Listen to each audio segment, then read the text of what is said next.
Hi hello. അപ്പോൾ ഇന്നത്തെ വിഷയം എന്ന് വെച്ചിട്ടുണ്ടെങ്കിൽ നമ്മുടെ രേണുസുതിയാണ് കേട്ടോ.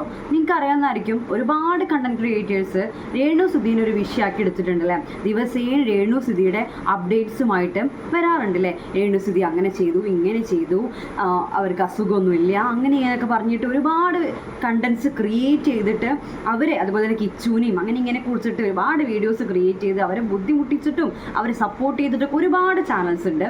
ഓക്കെ, ഞാൻ അങ്ങനെ എന്താ പറയുക, രേണുസിനെ കുറിച്ച് അങ്ങനെ ക്രിയേറ്റ് ചെയ്യില്ല കേട്ടോ. കാരണം ഞാൻ റിയാക്ഷൻ വീഡിയോ ചെയ്യാൻ ആരംഭിച്ച ടൈമിൽ രേണുസുതിക്ക് എന്തായിരുന്നു, ക്യാൻസർ ആയിരുന്നു കേട്ടോ. തുടങ്ങിയ ആ ഒരു ടൈമിൽ എനിക്കങ്ങനെ റിയാക്ഷൻ വീഡിയോ ചെയ്തിങ്ങോട്ട് പരിചയമാവുന്നേ ഉണ്ടായിരുന്നുള്ളൂ.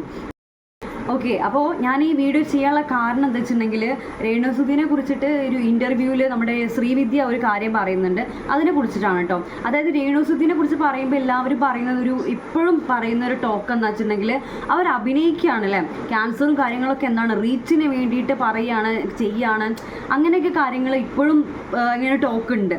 അപ്പോൾ ഞാൻ പറയട്ടെ, അവർ ഓരോരോ സ്റ്റേജും അവർ വീഡിയോസിൽ അവരുടെ യൂട്യൂബ് ചാനൽ വീഡിയോ ആയിട്ട് അപ്ലോഡ് ചെയ്യുന്നുണ്ട്, ലോങ് വീഡിയോ ആയിട്ട് തന്നെ. കാരണം അവർക്കൊരു വരുമാനമായിട്ട് അവർ എന്താ പറയുക തിരഞ്ഞെടുത്തത് ഈ യൂട്യൂബാണ്, യൂട്യൂബ്, ഇൻസ്റ്റാഗ്രാം, സോഷ്യൽ മീഡിയനെയാണ്. ഓക്കെ, അപ്പോൾ അവരുടെ ഓരോ അപ്ഡേറ്റും അവരുടെ ചാനലിൽ അവർ കൊടുക്കുന്നുണ്ട്. ഓക്കെ, അപ്പോൾ ഇനി ഇങ്ങനെ ഡൗട്ട് ഉള്ളവർ അവരുടെ ചാനലൊക്കെ സബ്സ്ക്രൈബ് ചെയ്ത് കണ്ടു നോക്കൂട്ടോ. അവരുടെ ഓരോ കീമോയുടെ അങ്ങനെ ഓരോരോ സ്റ്റേജുകൾ അവർ ഡീറ്റെയിൽഡ് ആയിട്ട് അതിൽ അവർ ഈ വീഡിയോയിൽ പറയുന്നുണ്ട്. ഓരോ കാര്യവും മടിയില്ലാതെ, ഒട്ടും മടിയില്ലാതെ അവർ തുറന്ന് സംസാരിക്കുന്നുണ്ട്. അങ്ങനെ ഒരാളെ, അതായത് ഒരു അപ്ഡേറ്റ് നമുക്കില്ല എന്നുണ്ടെങ്കിൽ, ഇപ്പോൾ ക്യാൻസർ ആണെന്ന് പറഞ്ഞിട്ട് ഒരു അപ്ഡേറ്റും ഇല്ലാതെ അവരിങ്ങനെ പോവുകയാണെന്നുണ്ടെങ്കിൽ നമുക്ക് പറയാം, അവർ ക്യാൻസർ ആണെന്ന് പറഞ്ഞു പോയി, പിന്നെ ഒന്നുമില്ല എന്ന് പറയുകയാണെന്നുണ്ടെങ്കിൽ നമുക്കങ്ങനെ പറയാം. നേരെ മറിച്ച് അവരുടെ ഓരോ ട്രീറ്റ്മെൻറ്റിൻ്റെ ഡീറ്റെയിൽസ് നമുക്ക് പറഞ്ഞു തരുമ്പോൾ നമുക്ക് എങ്ങനെ പറയാൻ കഴിയുന്നത്, അതേ വിചാരിക്കുന്നത് കേട്ടോ. എങ്ങനെ ആൾക്കാർക്ക് കമൻസ് ഇടാൻ തോന്നുന്നത്?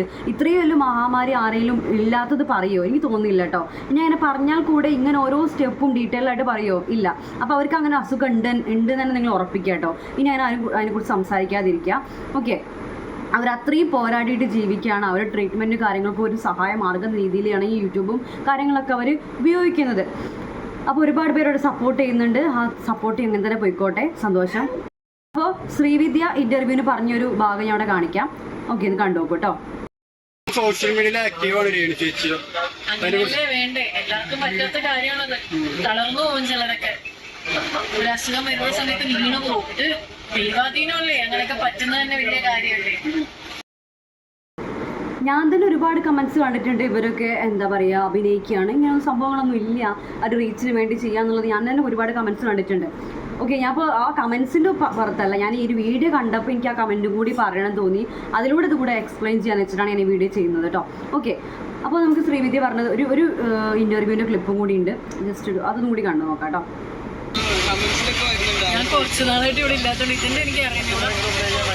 അസുഖമൊക്കെ ഫേക്ക് ആണെന്ന് അങ്ങനെയൊന്നും ആരും പറയില്ല. അല്ല, അവൾക്ക് വയ്യ. ഞാൻ കണ്ടതാണ് വീഡിയോ കോൾ. ഞാൻ വിളിക്കുമ്പോഴത്തേക്ക് അവൾ ഹോസ്പിറ്റലിൽ നിന്ന് വന്ന സമയത്ത് കുറേ ആയിട്ടോ തുടക്കത്തിലാണ് അവൾക്ക് വയ്യായിരുന്നു.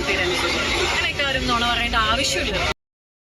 എനിക്ക് എല്ലാവരുടെ കൂടെ ആയിട്ട് പറയാനുള്ളത്, നമ്മൾ ഒരാളുടെ കാര്യം സംസാരിക്കുമ്പോൾ അത് നമുക്ക് എന്തെങ്കിലും ഒരു തെളിവ് നമുക്ക് ഉണ്ടാവണം. അത് നമ്മൾ ഊഹം അനുസരിച്ച് നമ്മൾ ഓരോന്ന് വിളിച്ച് പറയരുത്. പ്രത്യേകിച്ച് ഈ അസുഖങ്ങളുടെ കാര്യമൊന്നും നമ്മളുടെ ഒരു നിയന്ത്രണത്തിലല്ലത്. ആർക്കും എന്തും സംഭവിക്കുക, എപ്പോഴും ആണെങ്കിലും എന്തും സംഭവിക്കുക. ഓക്കെ, അപ്പോൾ നമ്മൾ എന്താണ് ഒരാളെ കുറിച്ച് പറയുമ്പോൾ അവർക്ക് ഹേർട്ടാവുന്നതിലുപരി നമ്മുടെ ഒരു മനസ്സാക്ഷി ഉണ്ടല്ലോ, അതനുസരിച്ച് നമ്മൾ പെരുമാറാം കേട്ടോ. അതായത് അസുഖങ്ങളെ കുറിച്ചൊന്നും തെറ്റായ രീതിയിലൊന്നും സംസാരിക്കരുത്. ഓക്കെ, അപ്പോൾ ഇത്രയേ ഉള്ളൂ. Thanks for watching.